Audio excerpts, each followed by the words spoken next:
Olá, amigos do portal piauihoje.com.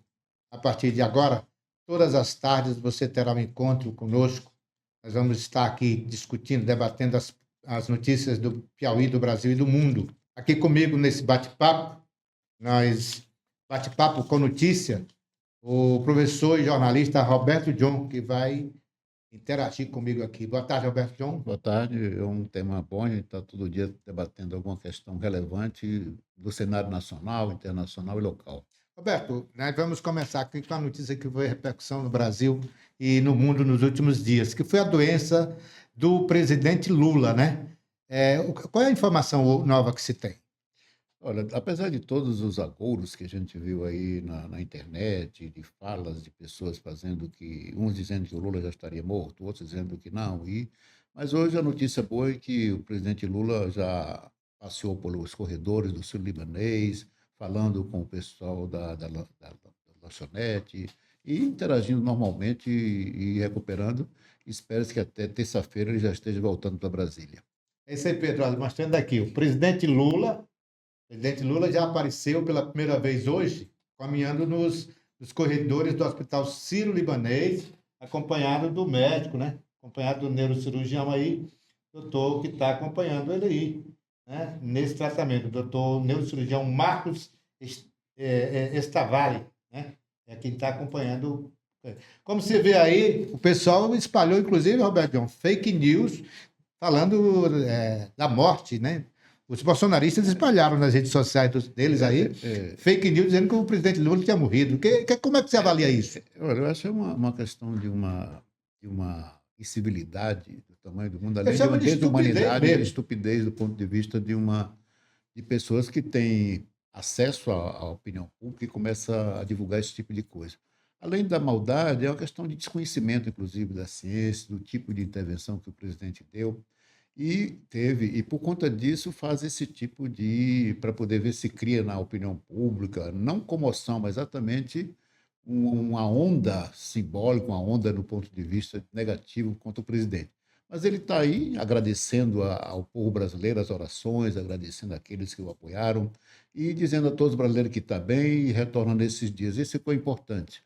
Apesar desses agouros, o presidente está bem, retorna e está pronto para governar até o final deste governo dele e, quiçá, uma nova eleição, pelo que a gente vê, pela disposição que ele tem.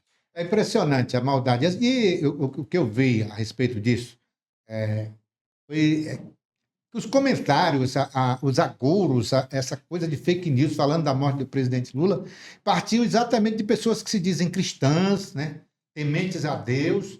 Aí eu pergunto até que ponto essas pessoas são realmente cristãs, são tementes a Deus, porque elas não têm a menor empatia com as pessoas humanas, não é verdade? Essa é uma questão que merece um estudo mais profundo do ponto de vista do que leva as pessoas voltarem à Idade Média, voltarem a uma questão lá das antiguidades, desse tipo de coisa, de um tipo de noção com relação a um adversário, com relação até a um inimigo.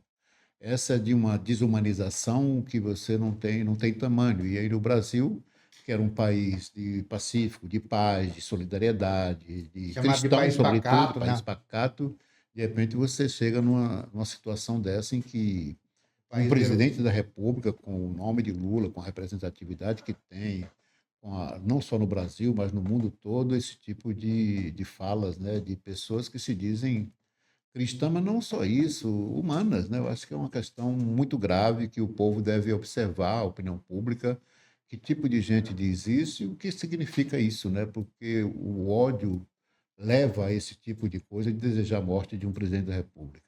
Eu queria lembrar aqui, Roberto, já que você tocou nesse assunto, que o ex-presidente Jair Bolsonaro, já que são os bolsonaristas que espalharam aí uma fake news falando da morte do presidente Lula, queria falar aqui que o ex-presidente Jair Bolsonaro foi internado várias vezes, fez cirurgias, né?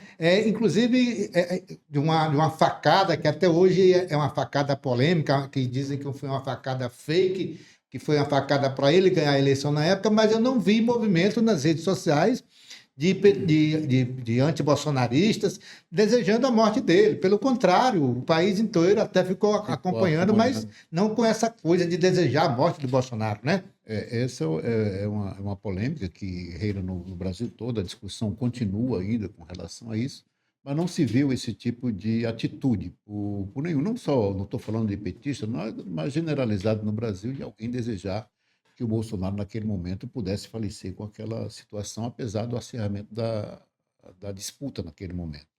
E aquele foi o que levou realmente o povo se comover, exatamente porque tinha a compaixão do povo brasileiro, e o povo se comoveu, é típico do povo brasileiro, ficou com pena, e aí terminou até se beneficiando com esse tipo de coisa, porque não houve exatamente de nenhum brasileiro a vontade de que ele falecesse, de que ele morresse a partir daquele incidente. Na verdade, eu queria tratar assim, Roberto. Há uma falta, na minha concepção, é de uma estupidez sem tamanho qualquer pessoa desejar a morte de outra. Isso é uma coisa abominável de todos os aspectos. Então, vamos aqui, mais uma vez, reforçar que o presidente Lula realmente esteve doente, mas já está bem e deverá voltar na próxima terça-feira ao Palácio da Alvorada e ao Palácio do Planalto, pelo menos inicialmente no Palácio da Alvorada, mas já vai poder retomar sua agenda toda. Né? Retomar a agenda normalmente, aquelas agendas, claro, com a recomendação médica de que ele não poderá fazer o exercício físicos que ele faz regularmente, né? Mas ele vai ter que ficar uns dias aí até poder voltar à sua rotina normal. De qualquer forma, nós desejamos aqui vida longa ao presidente Lula. Bom, continuando aqui com o nosso bate-papo com notícia. Roberto, agora nós vamos tratar de um outro assunto que também envolve o presidente Lula e essa disputa política, essa polaridade que ainda está no Brasil. Mas das pesquisas recentes, pesquisa mais recente feita pela Quest, né? Que é o Instituto Nome Nacional, aponta que o presidente Lula, né, continua na liderança entre todos os candidatos, os possíveis candidatos à presidência da República em 2026. Tem sentido isso? Faz jus? Faz jus e é interessante diante do que a gente ouve de algum tipo de imprensa de que o governo vai mal. De repente vem uma pesquisa e mostra o presidente em todos os cenários ganhando dos 4 ou 5 possíveis candidatos. Lógico que aí nós vamos ter 2 que estão caçados pela justiça, que é o Caiado e o próprio Bolsonaro, que não pode ser Bolsonaro candidato. Está inelegível, né? Inelegível. O Caiado também na primeira instância, ninguém sabe se vai permanecer. Acabou de ser caçado lá em Goiás. Em Goiás, mas pela pode Justiça recorrer. Eleitoral de Goiás. Ele pode recorrer. Aí nós teríamos aí o Marçal, o Tarcísio e a Michelle, de alguma forma aí, se o Bolsonaro não puder, aí não vai poder, né? Mas são números significativos do ponto de vista de um massacre de uma certa mídia, fazendo de que o governo vai mal, e os números colocando todo o contrário, né? Então, nós temos aí engraçado, né, Roberto? Só comentar aqui que tem parte da mídia, muita gente, inclusive nas redes sociais principalmente, que o governo está muito mal, mas os números que a própria mídia mostra são números positivos, o número da economia, pleno emprego praticamente, né? Exato. PIB crescendo acima do esperado. E aí, a renda, o emprego, a renda dos trabalhadores, mas mesmo assim tem a história de que essa é uma questão de uma cultura, realmente, de uma rejeição mesmo ao projeto do. Roberto, nós estamos falando aí dos pontos positivos. Tem uns números aí, não tem, da economia? Temos um número muito positivo, e há, inclusive, já alguma fala no Ministério da Economia, o ministro Haddad, de recalcular a questão da inflação de 2025. Por conta dos números que a gente tem comparando o Brasil com economias. Quais são esses números, Roberto? Esses são números muito interessantes. O setor de serviço no Brasil, em um ano, ele cresceu 33%, não é brincadeira. E é um índice que é uma área que gera um setor que não crescia como os outros com relação ao segundo setor e o primeiro setor, que é a agricultura, essas coisas assim. Então, o PIB cresce 1,4% também no segundo semestre. Nós temos a renda do brasileiro que cresceu 11%. No primeiro semestre. No primeiro semestre. A renda do brasileiro cresceu uma das maiores altas desde o Plano Real, 11,7%. Isso é um dado significativo. Isso no Brasil, primeiro semestre de 2024. O Brasil cresceu mais do que a China, também nesse período agora, de 3,1% foi o que o Brasil conseguiu, e chegamos a um índice muito importante de ser a sexta economia que mais cresceu no mundo nesse Roberto, ano, me né? dá só, enquanto você coloca esses números, eu vou ler aqui uma matéria da BBC, né? BBC Lógico, é insuspeita, né? suspeito. BBC lá de Londres. A BBC escreveu aqui, tem a seguinte matéria dizendo assim: a economia brasileira cresceu 0,9% no terceiro trimestre de 2024, na comparação com o segundo trimestre do mesmo ano, segundo os dados divulgados na terça-feira, dia 13 de dezembro, pelo IBGE. O crescimento do PIB, você tem aí, Roberto? O crescimento foi 1,4% e nós tivemos também um. Precisa dizer aqui, ó, em relação ao PIB, Roberto. O crescimento do PIB do Brasil se igualou ao da China no período e só ficou atrás, né, da Indonésia e do México, entre os países do grupo do G20. Agora, nesse último dado mais recente, nós estamos abaixo só da Índia, Indonésia, China, Rússia e Estados Unidos. Logo em seguida é o Brasil. Estamos acima da Alemanha, da África do Sul, Arábia Saudita, da Austrália e Japão e Argentina. Então é uma coisa que você não é compreensível você entender que o Banco Central, com todos esses dados positivos, pega apenas um aspecto. A Selic pega só o aspecto de uma inflação que é inercial, que não é uma coisa ainda porque você não tem. E aí ele aumenta o juro em 1%, que é coisa rara no mundo todo se fazer isso. É o único país no mundo que consegue... Isso é uma previsão em defesa do país ou em defesa dos banqueiros? Em defesa dos banqueiros, porque isso... Ou isso é uma notícia... Então, vamos fazer uma previsão aqui, vamos prevenir contra a inflação. De que quem está sorrindo com isso são os especuladores. Então, nós estamos no reino dos especuladores. O Brasil... É por isso que essa volatilidade do dólar é em cima disso, é só especulação. Numa semana ele aumenta isso, a especulação daqui a pouco ele baixa novamente. Então, os espertos, nesse período, ganham bilhões aí nas bolsas, etc. Só o levantamento, só essa elevação de 1% da taxa Selic foram 53 bilhões passados para os banqueiros.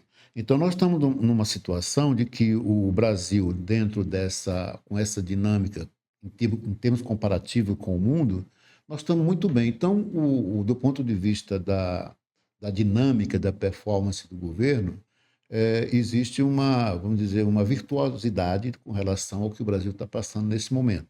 Então, essa necessidade de recalcular os dados da receita para 2025 já é colocado. Nós vamos ter a mudança também da direção do Banco Central, vai entrar o Calígula, de repente... O governo está fazendo aí seu dever de casa, colocando um corte de gastos. Exatamente, e você percebeu que nesses períodos de especulação não houve nenhuma intervenção real do Banco Central para segurar o dólar. Agora teve uma tímida Roberto, eu quero um comentário. Todos os economistas que não são ligados aos banqueiros, ao mercado, os economistas que realmente fazem um estudo baseado em dados concretos, tal, acham um absurdo a taxa de juros do Brasil, que é a segunda maior taxa de juros do mundo, segundo os especialistas. Que é exatamente você ter, a cada reunião do Copom, 1% de aumento. Isso é inviável e é irreal em qualquer parte do mundo. Quebra o país. Quebra o país. Parece uma coisa proposital do ponto de vista de que o país não dá certo. Então, enquanto que todos os números estão apontando para algo diferente ou positivo, você tem um Banco Central que pega um elemento ou um item dessa questão da economia e, por conta disso, eleva a taxa de juros. Quem ganha com isso em uma semana são os banqueiros, os especuladores, aqueles que não trabalham, os rentistas chamados. Os rentistas. Roberto, só para encerrar aqui nesse ponto de economia, nesse nosso programa, só lembrar que os setores que mais contribuíram para o crescimento do PIB no Brasil entre julho, agosto e setembro, portanto, no terceiro trimestre de 2024, foram os serviços, foi o setor de serviços, né? Isso. E a indústria. No setor de serviços, a alta foi de 0,9%. E na indústria, a alta de 0,6%. Então, esses foram os pontos que contribuíram para a elevação do PIB. Exatamente. E você tem uma coisa importante, que é a questão do aumento do emprego e também o aumento do consumo. Isso é importantíssimo em termos de economia, de macroeconomia. Como é que um país está ruim se o consumo está aumentando? Então, o povo está com condições de comprar, poder aquisitivo, poder de compra e o pleno emprego. Nós estamos praticamente. Então, não tem como você falar que o país tem risco de quebra, risco de como ficam algumas pessoas falando, geralmente com fake news ou alguns mal intencionados do ponto de vista da grande mídia, alguns articulistas que jogam contra o país. Só para lembrar aqui, é também da BBC de Londres. O Brasil hoje, por mais que joguem contra, o Brasil hoje é a sexta economia que mais cresceu no mundo em 2024. Queira ou não. Tá? Então, Roberto, vamos continuar o nosso programa. É mais simbólico do que real, né? É o antipetismo. É o antipetismo que é quase uma doença. Na verdade, o que o presidente Lula está fazendo com o ministro Haddad, e assim todos os ministros também, que têm um desempenho muito bom, tanto na parte da economia, na agricultura. Então, nós temos um governo do presidente Lula, de alguma forma, em todos os sentidos, ele está dando certo. A área social, que é uma das mais críticas também, o ministro Wellington Dias, que é aqui do Piauí, tendo um sucesso também na sua empreitada, sendo hoje o coordenador mundial do combate à fome, né? Hoje a referência do governo brasileiro no exterior é o ministro Wellington Dias. Então, você tem uma situação de um governo que está positivamente sendo avaliado. Né? Então, apesar do boicote. Do boicote, né? Agora você das tem pressões do Congresso, do boicote da bancada da bala, da Bíblia, e do boi. Exatamente. Apesar desses boicotes, né, das pautas. E parte da grande mídia, que não perde a oportunidade de ficar fazendo, mesmo que ele anuncie algo positivo, ele diz um mas. Tem sempre um mas. E aí, para colocar o negativo. O emprego é bom, mas então, o PIB subiu, mas... Né? Então, isso faz parte de um jogo que é mais ideológico do que uma questão de racionalidade da própria política, como também da notícia, né? Do fato, né? Do que seja fato. Você tenta desmerecer o fato colocando um mas para poder o povo ficar na dúvida de que tem alguma coisa errada. Isso faz parte de uma linguagem, de um tipo de imaginário, para ganhar o imaginário social de que nem tudo está bem. Então, essa é uma estratégia, é uma tática que é usada desde muito tempo. Mas o resultado da pesquisa é bem interessante. Segundo turno, o Lula teria contra o Tarcísio 52% contra 20%, é um número significativo. Contra o Bolsonaro, 51% contra 35% no segundo turno. O Marçal, 52 Lula e 27 o Marçal, veja que o Marçal fica posicionado igual ao Caiado, o Lula teria com o Caiado 54 e o Caiado 27. Então você tem uma situação de estabilidade aí, apesar de toda essa onda, né, de crítica permanente ao presidente Lula, o pessoal, quando a gente entra na rua, a inflação está crescendo, mas os números da economia mostram o contrário. Então, é um movimento muito estranho. É um contrassenso. É um contrassenso. Então, é uma coisa que você tem que tematizar isso, chamar economistas e outras pessoas para tentar tematizar isso do ponto de vista de uma racionalidade mais científica, mais racional, pelo menos, do que está ocorrendo com o Brasil. O destaque mundial, que depois a gente pode colocar numa outra questão, o que está ocorrendo em relação a essa performance do Brasil. Bom, Roberto, eu vou chamar a atenção aqui. Pedro, eu queria que você mostrasse aqui na tela, aqui para os nossos internautas. Eu vou ler aqui a pesquisa que foi publicada em todo o país, inclusive no nosso portal piauihoje.com. Exatamente a pesquisa que aponta a liderança do presidente Lula em todos os cenários de segundo turno para 2026. Lula já lidera no primeiro turno. Caso ocorra um segundo turno, os números são os seguintes. Vou ler aqui a matéria. O presidente Luiz Inácio Lula da Silva lidera em todos os cenários de segundo turno, projetado para as eleições presidenciais de 2026, segundo pesquisa Quest, divulgada pela Folha de São Paulo na quinta-feira passada. o levantamento foi realizado presencialmente. Olha, isso aqui é uma diferença, né? Não foi feito aquele contato por telefone, foi o eleitor ouvido lá presencialmente. A pesquisa foi realizada entre os dias 4 e 9 de dezembro e apresenta uma margem de erro de um ponto percentual para mais ou para menos. Nos cenários simulados, Lula venceria todos os seus principais adversários.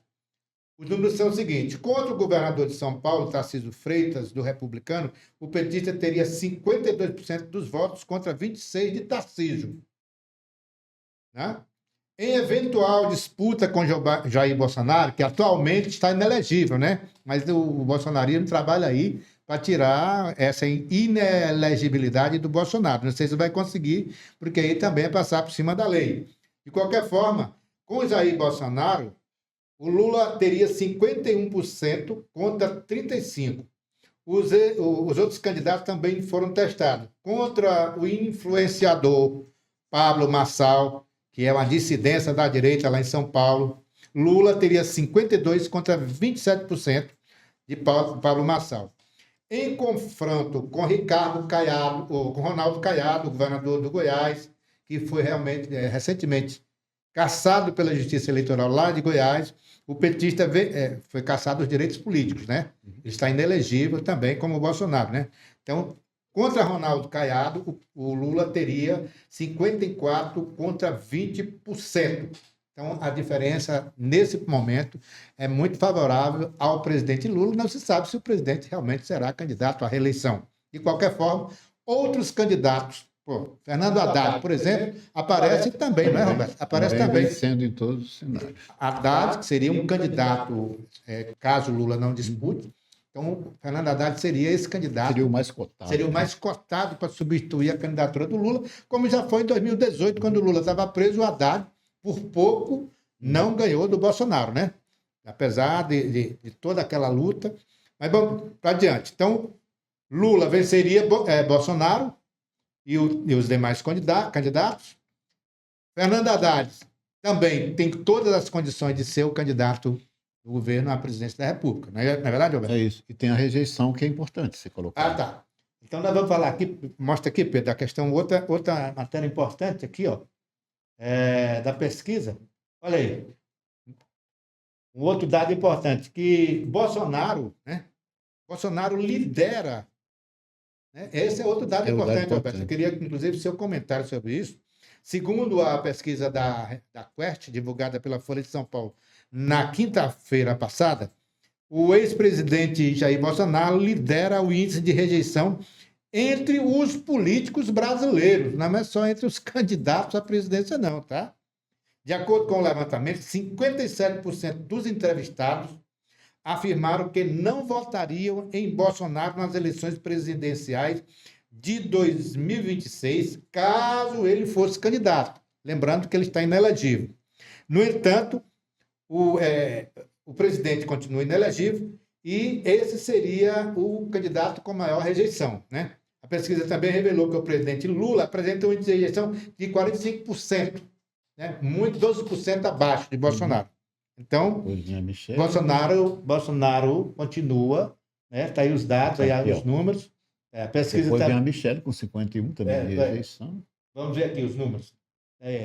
Outros possíveis candidatos também enfrentam a resistência. A primeira-dama, Michelle Bolsonaro, cotada para substituir o marido, tem 51% de rejeição. O ministro da Fazenda é rejeitado por 52%. E sabe-se por que essa rejeição é Haddad nesse momento, né?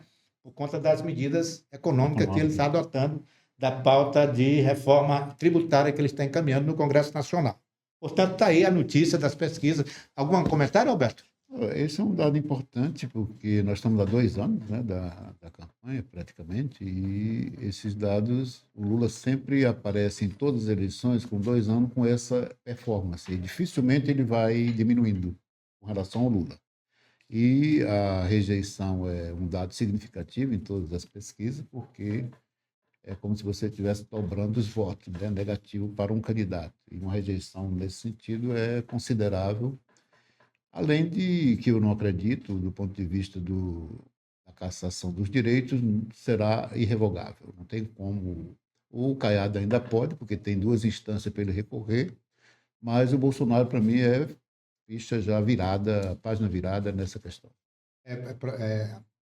Os cientistas políticos, o Roberto, lembrando que o Roberto João é cientista político, doutor em ciências políticas, que tem essa análise tem sido feita, que ele realmente já seria...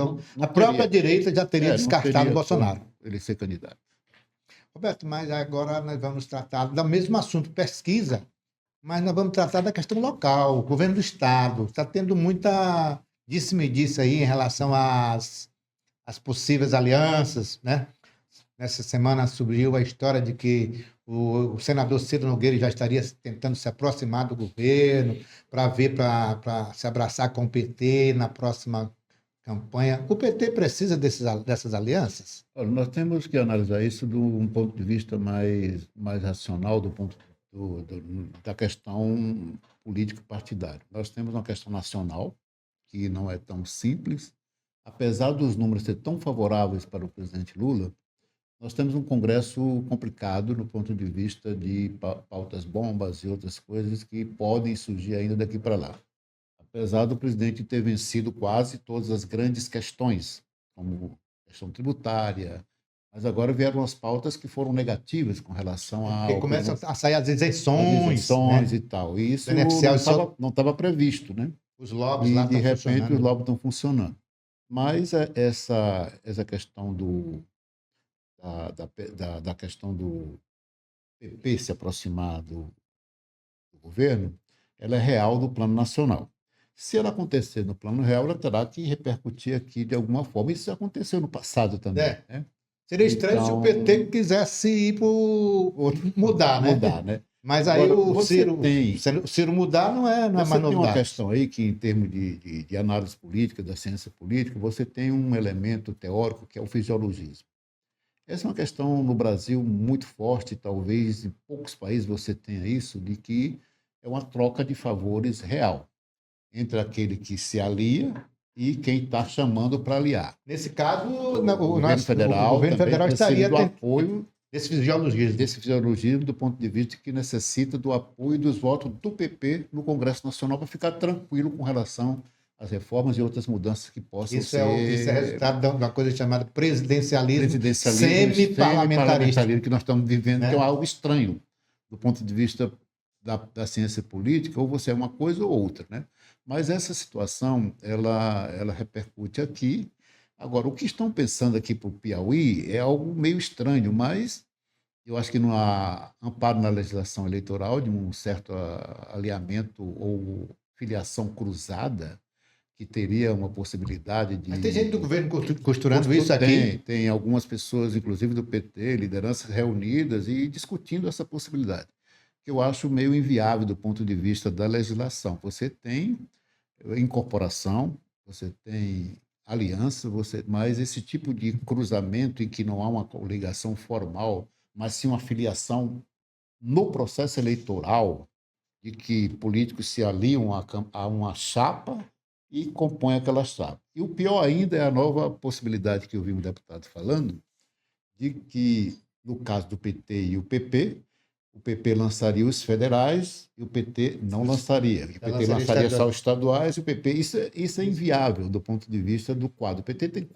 3 deputados federais. O PT ia abrir mão? Nós temos a maioria de deputados estaduais no Estado. Então, eu acho isso uma invenção que não vai vingar, na minha opinião. Acho que não passa no PT. Que não passa no PT e nem também pelo lado do PP. O PP também não vai aceitar isso. Eu acho que é uma invenção aí meia... Isso faz parte de uma coisa muito mais grave, que é a falta da consolidação do sistema partidário brasileiro. Os partidos no Brasil, o sistema eleitoral mesmo do Brasil, o sistema eleitoral em si. É tanto partidário, porque nós temos hoje 41 partidos e tem 16 na fila. Isso é inviável do ponto de vista... No mundo inteiro não existe isso. É uma coisa, por mais que você tenha um Brasil diverso, tal, você não comporta 57 partidos. É quando você abre partido, como se abrisse uma empresa, né? Empresa. Então, a microempresa, mas uma grande empresa. Politicamente é uma coisa que deve ser discutida e analisada pelo cientista político, pelos estudiosos, e que Essa é uma invenção totalmente brasileira que não leva a nada e não constrói, não vai fazer com que o Brasil cresça e se desenvolva do ponto de vista da necessidade que o Brasil precisa. O ideal seria mesmo o fortalecimento dos partidos políticos, né? Para que a democracia se sinta fortalecida e não se corra o risco de novo golpe, como foi tentado em 2022 e início de 2023. Estamos aqui encerrando o nosso primeiro programa. Voltaremos em breve. Muito obrigado, Roberto John, pela sua participação e também a você, os nossos internautas. Muito obrigado.